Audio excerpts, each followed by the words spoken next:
покататись. Нарешті весна. Бо перед цим цілий тиждень був сніг, дощ, холодно було, дуже сильні вітра холодні. Цілий тиждень не катався. Зараз вирвався на оперативний простор. Сьогодні легесенька покатушка по таким гарним дорогам.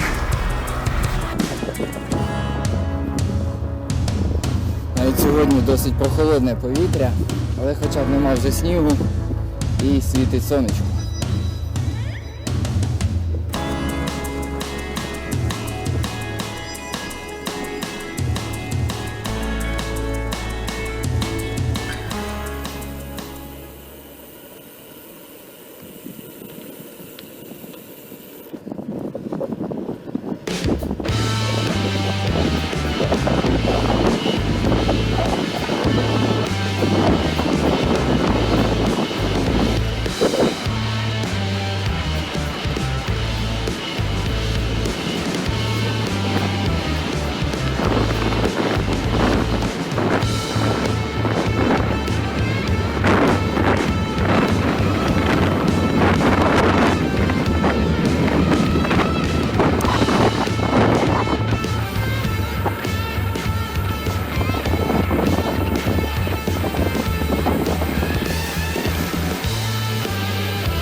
Така гарна дорога лісна з гарним асфальтом.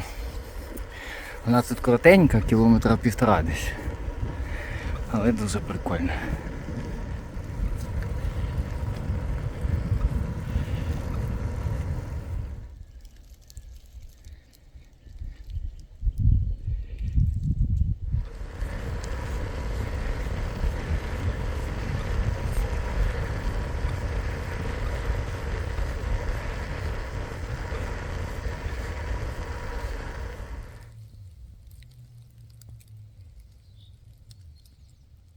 На сьогодні головна задача просто покататись, подихати повітрям, без особих вкручувань, відпочити. Завтра теж планую виїхати покатитись, але все залежить теж від погоди.